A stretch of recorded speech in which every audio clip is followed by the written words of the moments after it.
Guys কেমন আছো সবাই? আশা করি সবাই খুব ভালো আছো। সিনেমাটা আমরা একটু লেট এনে ফেলেছি, আমরা খুবই দুঃখিত। তো এরপর থেকে চেষ্টা করব নতুন সিনেমা ফার্স্ট আনার জন্য, কিন্তু যেহেতু স্ক্রিপ্ট করে ফেলেছি তো সিনেমাটা আমরা রিলিজ করে দিচ্ছি। তো সিনেমাটার নাম হচ্ছে প্রিমিটিভ ওয়্যার, আর সিনেমাটি তৈরি করেছে হচ্ছে অস্ট্রেলিয়া। মাত্র 70 কোটি টাকা খরচে তৈরি করেছে সিনেমাটি।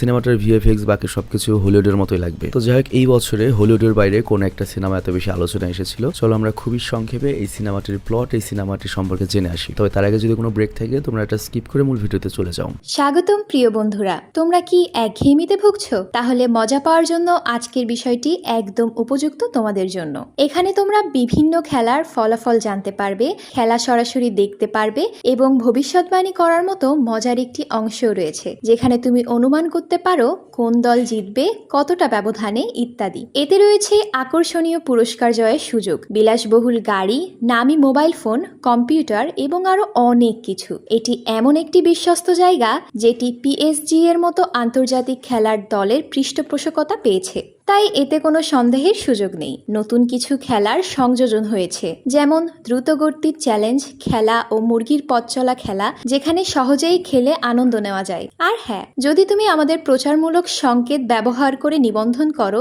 তাহলে পেতে পারো 12,000 টাকা পর্যন্ত পুরস্কার একদম বিনামূল্যে। সঙ্গে থাকবে প্রথম জমাই অর্থের পর বিনামূল্যে ঘূর্ণনের সুযোগও। অর্থ গ্রহণ ও প্রেরণ করা যাবে খুব সহজভাবে, নগদ, বিকাশ, রকেট, ব্যাংক হিসাব সহ আরো অনেক মাধ্যমে। তাই আর দেরি না করে উপরে থাকা স্থায়ী মন্তব্যে ক্লিক করো, সেখানে নিবন্ধনের প্রক্রিয়া রয়েছে।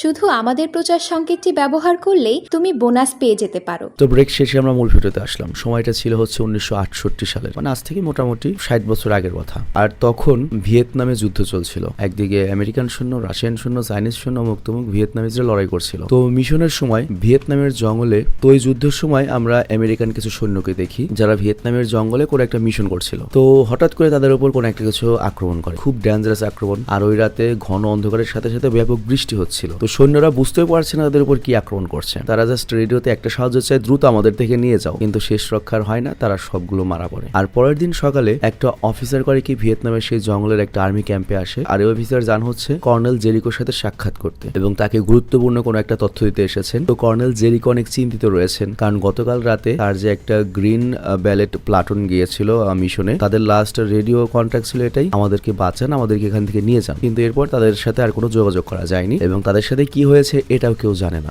কিন্তু আমরা তো জানি যে গল্পের শুরুতেই ডাইনোসর ওই সৈনিকদের উপর আক্রমণ করেছে, কিন্তু দুনিয়াতে তো আসলে ডাইনোসর নেই। আর এই কর্নেলের ব্যাপারগুলো হয়তো যায় না। তো তিনি জানতে চান তাদের লোকেরা কোথায় রয়েছে, তাদের সাথে কি হয়েছে। একই সাথে ওই বেজের আশেপাশে আমরা অনেক অসুস্থ এবং আহত লোকদের দেখতে পাই যারা কিনা রেডিয়েশন পয়জনে ভুগছে। আসলে রাশিয়ানরা কোন একটা কিছু করছে রেডিও অ্যাক্টিভ ম্যাটেরিয়ালে, যেটার কারণে অনেক মানুষ অসুস্থ হয়ে পড়ছে। কিন্তু রাশিয়ানরা যে এলাকায় রয়েছে ওই এলাকায় তোরা যেতে পারছে না। আর এদিকে আমরা দেখতে পাই ভলচার স্কোয়াডকে, মানে এই দলের নাম আর কি, এবং এই দলকে লিড করছে রায়ান বেকার নামে একজন লেফটেন্যান্ট। এবং এই জঙ্গলে তার একটা মিশন রয়েছে। অ্যাকচুয়ালি এই ভিয়েতনামিজ যে কিছু সৈন্য, মানে বিদ্রোহী গ্রুপ, তারা ওদের কিছু সৈন্যদেরকে আটকে রেখেছে। তো তাদেরকে উদ্ধার করার জন্য তারা গিয়েছে এবং সফলভাবে তাদের সাথীদেরকে তারা উদ্ধার করে। তো তাদের মিশন শেষ, তারা খুশি, তারা এখন আমেরিকাতে ফিরবে। বাট তখনই তাদের আবার ডাক আসে এবং কর্নেল জেরিকো তাদেরকে ডেকে পাঠিয়েছেন। তো এটা জানতে পেরে রায়ান আর তার টিম তো একদম রেগে যায়, কারণ তারা মাত্র মিশন শেষ করে এসেছে, অনেকদিন এখানে রয়েছে, তারা বাড়িতে যাবে। কিন্তু কর্নেল জেরিকো তাদেরকে নতুন মিশন দিয়ে দেয়, বলে গতকাল রাতে জঙ্গলে যে গ্রিন ব্যালেট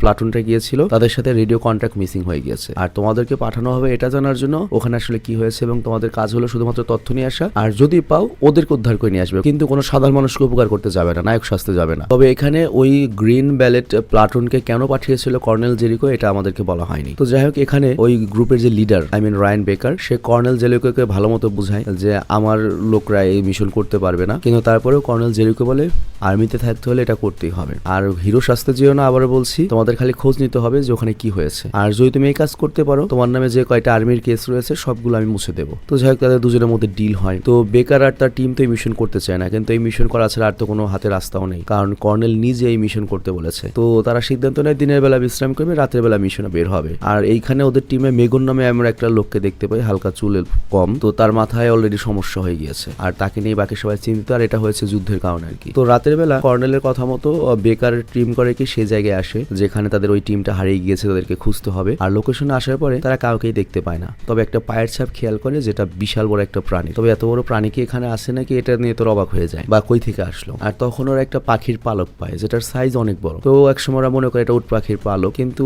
উট পাখি এখানে কই আসবে। তবে তারপরে অনেক খোঁজার পরে তারা একটা ব্যাগ খুঁজে পায়, ওটা ওদের আগের সৈন্যদের ব্যাগ। আর ওখানে কাগজের মধ্যে একটা ম্যাপ খুঁজে পায়, যেটা ছিল হচ্ছে যেখানে রিসার্চ সেন্টার নামের একটা জায়গা মার্কিং করা হয়েছে। তো এটা দেখে তারা ভাবে সৈন্যরা হয়তো এই মার্কিং এর জায়গায় গিয়েছে, রিসার্চ সেন্টারে, যেটা আবার রাশিয়ান টেরিটরিতে রয়েছে, মানে রাশিয়ার দখলে। মানে ডাইরেক্ট দখল না, মানে দুই পক্ষে লড়ছে আর কি। ধরো বাংলাদেশে দুই গ্রুপের লড়াই গেছে, আমেরিকা এক গ্রুপ ধরছে, রাশিয়ার আরেক গ্রুপ ধরছে, মানে আগের দুনিয়া ওরা এই ধরনের যুদ্ধই করতো। আর অন্যদিকে বেকারের আরো একজন সৈন্য আরেকটা জার্নাল খুঁজে পায়, মানে ডায়েরি, যেখানে সৈন্যটা একটা অদ্ভুত কথা লিখেছে। সে লিখেছে আমাদেরকে শিকার করা হচ্ছে আর এই জঙ্গলে অবশ্যই ভয়ঙ্কর একটা কিছু রয়েছে। তো ওরা এগুলো পরে একটু কনফিউজড হয়ে যায়। কিন্তু যাই হোক তখনই লিডার বেকারের উপর একটা জন্তু আক্রমণ করে এবং জন্তুটা বেকারকে টেনে জঙ্গলের অপর পাশে নিয়ে যাচ্ছিল। তবে বেকারের হাতে বন্দুক ছিল, সে গুলি করে নিজেকে মুক্ত করে। তবে জিনিসটা কি, বা এত অন্ধকার জঙ্গলে সে দেখতে পায়নি যে ওইটা জিনিস কি। তবে তারা অনুমান করে যে এই জঙ্গলে হয়তো চিতাবাঘ বা বাঘ টাইপ কিছু রয়েছে। তবে বেকার বলে ওই প্রাণী আর যাই হোক বাঘ নয়, ওটা দু পায়ে চলছিল। তো যাই হোক বাকিরা ভাবে না জানি কি প্রাণী,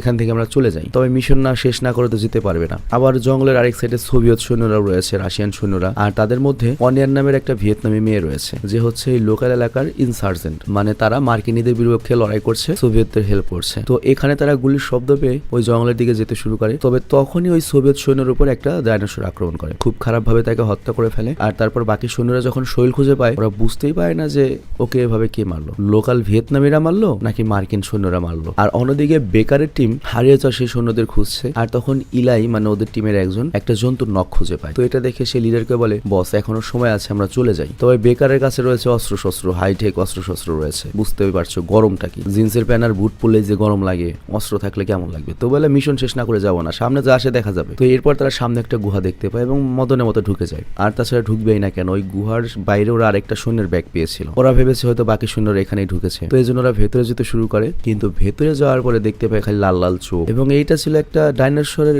বাসা, মুরগি টাইপ একটা ডাইনোসরের বাসা, যাদের পালক রয়েছে। আর এটার পালকই তারা পেয়েছিল এবং উট পাখি মনে করছিল। তো এই ছোট ছোট জিনিসগুলো খুবই হিংস্র, ওদের উপর আক্রমণ করে দেয়। তবে ওদের হাতে বন্দুক ছিল বলে ওরা কোনো রকমে গুলি করে সেখান থেকে পালিয়ে আসতে সমর্থ হয়। কিন্তু এই পালাতে গিয়ে তারা দুই দলে ভাগ হয়ে যায়, একদিকে যায় বেকার আর লিওন, অন্যদিকে যায় বাকিরা। তো যাই হোক তারা তো এই দৃশ্য দেখে ভয় পেয়ে গিয়েছে যে এগুলো কোন ধরনের জিনিস, এখন মিশন করবো না জীবন বাঁচাবো। আবার বাকি টিম যারা আলাদা হয়ে গিয়েছে তারা বিশাল বড় একটা ডাইনোসর দেখতে পায়। ডাইনোসর দেখেই তো ওরা প্যান্ট ভরে পেশাব করে দেয়। আর অন্যদিকে বেকার লুয়ানো একটা ঘুমন্ত ডাইনোসরকে দেখতে পায়, সম্ভবত এটা মায়ের ডাইনোসর।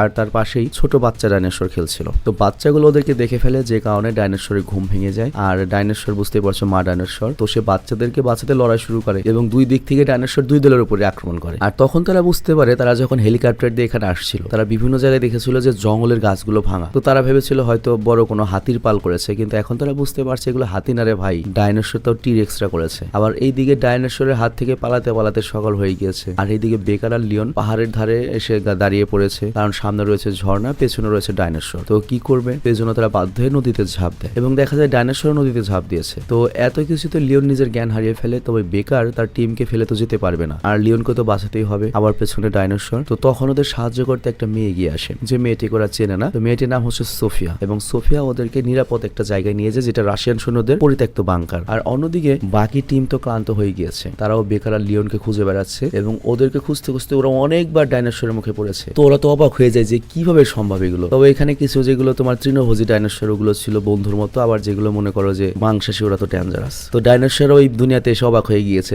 ঘোড়ার ডিম কোন দুনিয়াতে এলাম, গাছে তো ছোট ছোট কেন, মানে ওরা যখন পৃথিবীতে ছিল তখন তো গাছের সাইজে ওই রকম বড় বড় ছিল। তো যাই হোক, আর এইদিকে আমরা দেখি সোফিয়া নামের যে মেয়েটি লিওনার বেকারকে বাঁচালো, আর সে তার পরিচয় দেয় সে হচ্ছে একজন রাশিয়ান সায়েন্টিস্ট। তো বেকার যখন মেয়েটিকে জিজ্ঞাসা করে ডাইনোসর মানুষের সম্পর্কে, এইসব কই থেকে আসলো, তখন ওই মেয়েটা যে তথ্য দেয় সেটা হচ্ছে যে একজন পাগল সোভিয়েত জেনারেল, সে বড় ধরনের একটা কোনো কিছু এই জঙ্গলে এক্সপেরিমেন্ট করছে। তো মেয়েটা এক ধরনের মনে করো কি বলবো, ওই যে অ্যাভেঞ্জার সিনেমাতে দেখানো অনেক সময় যে কুলার খুলে বা ওই যে একটা আর্ক রিয়েক্টর বা ওই ধরনের একটা কিছু তৈরি করে, তো ওইটা তৈরি করবে। তবে সে বিস্তারিত কিছু বলে না, সে শুধু খালি একটাই বলে যে তার জন্য এই ডাইনোসর এসেছে। তো এত কিছু এখন জানার সময় নেই, জঙ্গল থেকে জাস্ট পালাও, চলো যাই। তো লিওন তখন রেডিওতে যোগাযোগ করে কর্নেল জেরিকোর সাথে এবং বেকার বলে দ্রুত হেলিকপ্টার পাঠাতে, তারা বাড়ি ফিরে যাবে। কিন্তু কর্নেল জেরিকো বলে এত সহজে আমি তোমাদেরকে বাড়ি ফিরতে দিব না। মিস্টার কর্নেল জেরিকো আগে থেকে এইসব জানে হয়তো, আর এই জন্য সে তার প্রথম টিমটা পাঠিয়েছিল এবং দ্বিতীয় টিমকে টিমকেও না বলে পাঠিয়েছে। তো সে বলে আগে প্রথম টিমকে খুঁজে নাও, তারপর তোমরা বাড়ি যাবে। তো এর মানে কর্নেল আগে থেকে সব জেনে লুকিয়ে রেখেছে। মানে তাদেরও সন্দেহ ছিল যে সোভিয়েত সায়েন্টিস্টরা নিউক্লিয়ার বা পারমাণবিক ম্যাটেরিয়াল দিয়ে কোনো গোপন একটা কিছু করছে বা রিসার্চ করছে, তবে সেটা যে ডাইনোসর বের হবে এটা তারা কেউ জানে না। তো যাই হোক, এসব তথ্য তার বাইরে ছড়ানো যাবে না, তাদের জানতে হবে যে আসলে সোভিয়েতরা কি করার চেষ্টা করছে। আর অন্যদিকে ওই যে ওদের যে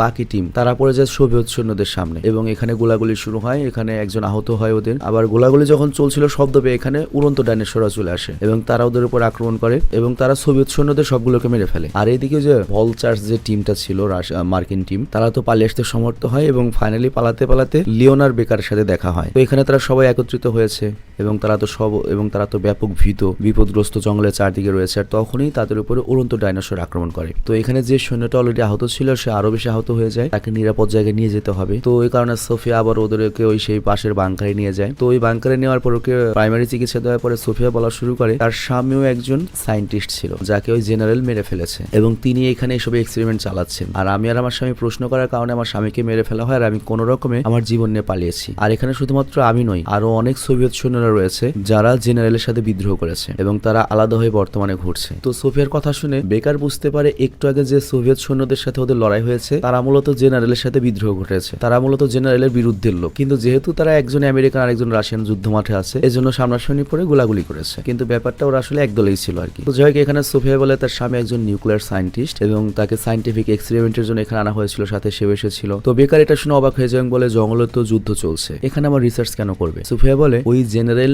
এই রিসার্চ রাশিয়াতে করতে চেয়েছিল কিন্তু ওই সোভিয়েত ইউনিয়ন তাকে পারমিশন দেয়নি, আর এই কারণে সে এখানে এসে এটা রিসার্চ করছে। তো এখানে বেকার জিজ্ঞাসা করে কিসের রিসার্চ? তো সোফিয়া এটার উত্তরে বলে সে একটা পার্টিকেল আর্থ রিঅ্যাক্টর বানিয়েছে যার মাধ্যমে ওয়ার্মহোল বা পোর্টাল বানাবে। তার প্ল্যান ছিল সে সরাসরি পোর্টাল ব্যবহার করে অস্ত্র নিয়ে ডাইরেক্ট হোয়াইট হাউসে যাবে, মানে আমেরিকার প্রধানমন্ত্রীর বাড়িতে, তারপর সম্পূর্ণ আমেরিকা দখল করবে। কিন্তু এই আর্থ রিঅ্যাক্টরটা যখন ওপেন করা হয়, সেই ওয়ার্মহোল ওপেন তো হয় ঠিকই, কিন্তু সেটা কোনো আমেরিকাতে যায় না, সেটা যায় হচ্ছে টাইম মেশিনের মধ্যে পেছনে এবং প্রিমিটিভ টাইম, মানে যখন ডাইনোসররা বসবাস করতো সেই টাইমে ওটা পোর্টাল ওপেন হয়, যে কারণে ওই পোর্টাল দিয়ে অনেকগুলো ডাইনোসর ভেতরে চলে আসে। মানে তারা পোর্টাল বানানোর চেষ্টা করেছিল এক জায়গা থেকে আরেক জায়গায় যাওয়ানোর জন্য, কিন্তু সেটা হয়ে যায় টাইম মেশিনের মতো এবং ডাইনোসর যুগে পোর্টাল ওপেন হয় এবং সব ডাইনোসর এখানে ঢুকে পড়ে এবং ওটা যদি আবার খোলা হয় তাহলে এত ডাইনোসর ঢুকবে যে দুনিয়াতে মানুষই থাকতে পারবে না, পুরো দুনিয়াই ধ্বংস হয়ে যাবে। যেগুলো ঢুকেছে এগুলোকে নিয়ন্ত্রণ করাই তো কঠিন। তো যাই হোক, বেকার বলে আমার এগুলো শুনে লাভ নেই, আমি আমার পোলাপান নিয়ে এসেছি, এদেরকে বাঁচিয়ে জাস্ট বাড়ি ফিরতে চাই। আমি এখানে ডাইনোসরের সাথে লড়াই করতে আসিনি, কারণ ডাইনোসরের সাথে লড়াই করার মতো অস্ত্র আমার নেই, এগুলো সরকাররা বুঝবে, আমেরিকা রাশিয়ানরা বুঝবে। বাট সোফিয়া এখানে বারবার অনুরোধ করে যেভাবেই হোক ওই জেনারেলকে আটকাতে হবে, তা না হলে সে যদি আবার ওয়ার্মহোল খোলে, বারবার যদি ভুল করে, কোন সময় এলিয়েন আসবে, কোন সময় আবার আলামিন চলে আসবে এখানে 2025 সাল থেকে, একটা ঝামেলা না? তো যাই হোক, আমরা দেখতে পাই অলরেডি কিন্তু ওরা যে বাংকারে রয়েছে তার চারপাশে ওই ডাইনোসর গুলো চলে এসেছে এবং গ্রুপ আকারে এসেছে, সবগুলো আক্রমণ করা শুরু করে। তো ডাইনোসর যখন আক্রমণ করে ওরা গুলিগুলো করে, কিন্তু গুলি কম পড়ে যায়, ডাইনোসরের কিছু হয় না। আর এদিকে যে আহত সৈন্যটা ছিল সে বুঝতে পারে যে সে ওদের উপর বোঝা হয়ে চলেছে, ও নিজে চলতে পারছে না, ওর জন্য আরো সমস্যা হচ্ছে, আবার ওর জন্য টিমের কেউ একে ছেড়েও যেতে চাইছে না। আর তখন সোফিয়া জানায় বাইরে একটা নৌকা রয়েছে, আমাদের দ্রুত যেতে হবে, এখান থেকে পালাতে হবে। তো ওই সৈন্যটা তখন এই অবস্থা দেখে বলে প্লিজ তোমরা চলে যাও, আমি ওদেরকে আটকাচ্ছি। তো ওই সৈন্যটা করে কি, দুইটা গ্রেনেড নেয়, আর বাকি সবাই যখন চলে যায় ও করে কি, ডাইনোসররা আসলে পুরো বিল্ডিংটা ব্লাস্ট করে দেয়। আর এভাবে বাকিরা নৌকায় ফিরতে পারে। তবে নদীও নিরাপদ নয়, নদীতেও মনে করো প্রাগৈতিহাসিক অনেক কিছু রয়েছে। তো এখানে সোফিয়া বেকারকে বলে তুমি বুঝতে পারছো না, এটা মাত্র শুরু, যদি আমরা ওই জেনারেলকে না আটকাই তার কাছে যে শক্তিটা রয়েছে সে উল্টা পাল্টা করে দুনিয়া শেষ করে দেবে এবং সে আবারও বেকারের সাহায্য চায়, চলো আমরা একত্র হয়ে পোর্টালটিকে ধ্বংস করে দিই। আবার এর মধ্যে ওই যে লোগান নামের যে পাগলা লোকটা ছিল, ও তো মনে করো মানসিকভাবে এত ডিপ্রেসড হয়ে যায় যে ও নিজেকে গুলি করে মারার চেষ্টা করে। তবে বেকার ওকে আটকে দিয়ে বলে তোমার এখনো সময় হয়নি, আলামিনের সিনেমাটা এক্সপ্লেন শেষ হোক তারপরে তুমি মরো। তো এরপর তারা নৌকা থেকে নামে আর সেই সময় ছোট ছোট ডাইনোসর তাদের উপর আবার আক্রমণ করে, মুরগি টাইপ ডাইনোসর, দেখে অনেক কিউট লাগছিল কিন্তু শালারা ডেঞ্জারাস। তো যাই হোক, এরপর যখন মারাত্মক আক্রমণ হয় তখন লোগান সিদ্ধান্ত নেয় সে আবার নিজেকে বলিদান দেবে ওদের জন্য, আমি সুযোগ পেয়েছি, হয়তো সেই সময় এসেছে। তো সে করে কি ওই মুরগি টাইপ ডাইনোসরদের অন্যমনস্ক করে, আর এর ফলে যেটা হয় সকল ডাইনোসর ওর পেছনে যায়, আর এই সুযোগে বাকিরা পালায় কিন্তু ও ডাইনোসরের শিকার হয়ে যায়। তো যাই হোক, অবশেষে রাতের বেলা ফাইনালি ওরা জেনারেলের ওই আস্তানে এসেছে, আর এখন বেকার করে কি সরাসরি জেনারেল জেরিকোকে রেডিওতে নিজেদের লোকেশন জানায় এবং হেলিকপ্টার পাঠাতে বলে, এছাড়া অনেক বোমা পাঠাতে বলে যাতে পুরো ফ্যাকাল্টিটাই ধ্বংস করা যায়। কিন্তু কর্নেল জেরিকো বলে না না, এমনটা করবে না, শোনো শোনো শোনো, ওইখানে যে রিসার্চ হচ্ছে ওরা কি রিসার্চ করেছে ওটা আমাদের লাগবে, কোনো কিছু কিন্তু ধ্বংস করো না। তো বেকার তখন বলে তাহলে এভাবে আগের দলটা শেষ করেছিলেন। কিন্তু তখন জেনারেল জেরিকোকে উল্টা ধমকি দেয়, তুমি আমার সাথে বেয়াদবি করছো, তোমার উপরে যে কেসগুলো রয়েছে তুমি কি চাও ওগুলো আমি চার্জ দিই তোমাকে, কোনো কিছু জানি ধ্বংস না হয়। তো যাই হোক, এখানে বেকারকে সবাই জিজ্ঞাসা করে কি করেছিলে তুমি, সোফিয়া জিজ্ঞাসা করে, বেকার জানায় এই কর্নেল কর্নেল আমাকে রেগুলার ব্ল্যাকমেল করছে। এর আগে আমি একটা মিশনে গিয়েছিলাম, সেই মিশনে আমার সঙ্গীরা মারা যাওয়ার সকল দোষ আমার উপর পড়েছিল, আর সেইটার কেসে আমাকেও ব্ল্যাকমেল করছে। কিন্তু এবার আমি আমার সঙ্গীদেরকে বাঁচিয়ে নিয়ে যাবই, যদি আমার জীবন যায় তাও দেবো। তো যাই হোক, এরপর আমরা রিসার্চ ফ্যাসিলিটিতে সর্বপ্রথম জেনারেলকে দেখতে পাই। দেখেই বোঝা যাচ্ছে পাগলা পুগলা, প্রচুর ভোদকা খায়, এবং তার সাথে সেই ভিয়েতনামি মেয়েটিকে দেখতে পাই যা হচ্ছে ইনসার্জেন্ট, এবং এই লোকাল মেয়েটি মূলত রাশিয়ানদের সাথে কাজ করছে। বুঝে বললাম যে ভিয়েতনামি এখন দুই ভাগে ভাগ হয়ে গিয়েছে, রাশিয়ানদের সাপোর্ট তাদের দরকার। তবে মেয়েটি করে গিয়ে জেনারেলের উপর অনেক রেগে রয়েছে, কারণ সে তার বাসস্থানকে নরক বানিয়ে দিয়েছে এই আর্ক রিঅ্যাক্টর চালু করে, পোর্টাল খুলে। তার কারণে এই ডাইনোসর গুলো এখন মানুষ মারছে, এমনকি রাশিয়ান ওই আস্তানার অনেক সৈন্যরাও ওই জেনারেলের সঙ্গে ছিল না। তো এখানে কৌশলগতভাবে সোফিয়ার সাহায্যে ওই রাশিয়ান সৈন্যদেরকে করে কি বেকার বাগিয়ে নেয় এবং একসাথে এই ফ্যাসিলিটি ধ্বংস করার প্ল্যান করে, এবং তারা চারপাশে অনেক বোমা লাগায়। বাট তখন এখানে একটা বড় ডাইনোসর চলে আসে, আর এটা হচ্ছে একটা পুরুষ ডাইনোসর। অ্যাকচুয়ালি হয়েছে কি, আমাদের জেনারেল সাহেব, রাশিয়ান জেনারেল, সে একটা ছোট ডাইনোসরকে মেরে নিয়ে এসেছিল, আর ওটা হয়তো ওই বড় ডাইনোসরই বাচ্চা হবে। তো জেনারেল তো বুঝতে পারে আকাম যেহেতু করছে এবার তো ফল ভোগ করতে হবে, এবং দেখা যায় ডাইনোসরটা মারাত্মক ধ্বংসলীলা শুরু করে, এবং এরপর আবার দেখা যায় ওর বউ চলে আসছে ভাই ডাইনোসরের। আর অন্যদিকে আমরা দেখি তো এখানে ব্যাপক কেওয়াস, একদিকে রাশিয়ান আমেরিকান সৈন্যরা মিলে জেনারেলের সৈন্যদেরকে মারছে, আবার ডাইনোসর আকাম কুকাম করছে, মানে কেওয়াস বাজিয়ে ফেলেছে। তো এই মারামারির মধ্যে একটা সময় আমেরিকান একজন সৈন্য চার্লি আর ভিয়েতনামি মেয়েটা মুখোমুখি হয়, এবং এখানে দুজনই মারামারি করছে। চার্লি তো অনেকবার বোঝায় কিন্তু কাজ হয় না। ওই মেয়েটা বলে, যা মনে হয় তাই হোক, তোমরা আমাদের ফ্যামিলিকে মেরেছো,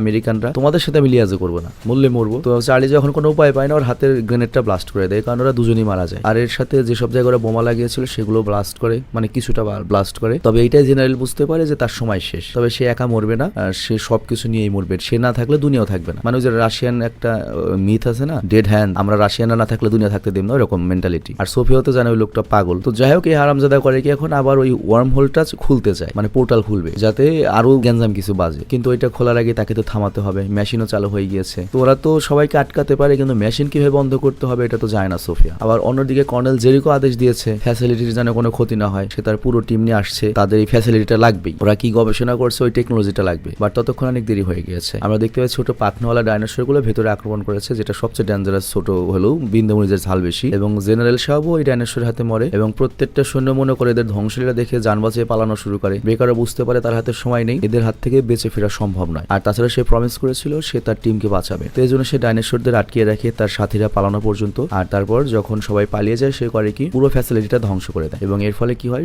সব ডাইনোসর মরে, এখানে যেগুলো ছিল সেগুলো মরে, বাকিরাও পালাতে সমর্থ হয়। আবার অন্যদিকে কর্নেল জেরিকো টিম নিয়ে চলে এসেছে, সে বাকিদের উদ্ধার করে নিয়ে চলে যায়। আর তখনই তার কাছে একটা কল আসে হচ্ছে তাদের বেস থেকে, মিলিটারি বেস থেকে, যে স্যার এই জায়গায় অনেক বড় বড় ডাইনোসর আছে, কেমন এলো, কোন থেকে এলো, কি করবো এখন। মানে ওরা তো আর জানতো না যে জঙ্গলে কি হয়েছে, ওরা তো পুরো মিশন সম্পর্কে অবগত না, এটা ডাইনোসর দেখে ওরা পাগলা হয়ে গেছে। তো যাই হোক, যতটুকুর জন্যই ওই পোর্টালটা খুলেছিল, তাতেই যে ডাইনোসর এসেছে, বুঝতেই পারছো কি অবস্থা। আর এই ডাইনোসরকে তার ফেরত পাঠানোর কোনো সিস্টেম নেই, তার মানে এই পৃথিবীতে ডাইনোসরের নতুন আরেকটা যুগ শুরু হতে চলেছে, এবং পৃথিবীকে এখন এই ডাইনোসরের সাথে ডিল করে চলতে হবে। আর এখানে এই সিনেমাটি শেষ হয়ে যায়। তো যাই হোক, অস্ট্রেলিয়ানদের যে সিনেমা ভালো তৈরি করেছে, কিন্তু সিনেমা হিসেবে সিনেমা তো ভালোবেসে আমার কাছে লাগে নাই, কাহিনীতে জোর অনেক কম ছিল, একবারে সিম্পল সিনেমা। তো আমি বিদায় নিচ্ছি, এবং তোমাদের যদি কোনো সাজেশন থাকে, যদি আমি সিনেমার অনেক বড় লিস্ট করে রেখেছি, তারপরে তোমাদের যদি কোনো সাজেশন থাকে তোমরা এটা আমাকে সাজেস্ট করতে পারো, আমি সেটা এক্সপ্লেন করার চেষ্টা করবো। তো যাই হোক, বিদায় নেওয়ার আগে আরেকটা ইনফরমেশন দিই। আমরা একটা অ্যানিমে AMV চ্যানেল ক্রিয়েট করেছি, যেগুলোকে বলা হচ্ছে অ্যানিমে মিউজিক ভিডিও। তো আমাদের ওই অ্যানিমে মিউজিক ভিডিওর চ্যানেলটা তোমাদেরকে একটু ঘুরে আসার জন্য রিকোয়েস্ট করছি। চ্যানেলের লিঙ্ক আমি ডিসক্রিপশন এবং পিন কমেন্টে দিয়ে দিয়েছি। আমি রিকোয়েস্ট করবো সবগুলো গান তোমরা একটু দেখে আসবে, এবং ভবিষ্যতে আর অনেক গান আসবে। তোমরা যারা মিউজিক লাভার রয়েছে বা অ্যানিমে বা এই ধরনের এডিট পছন্দ করো, তারা অবশ্যই ওটা সাবস্ক্রাইব করে দেবে। আমি বিদায় নিচ্ছি, আল্লাহ হাফেজ, টেক কেয়ার।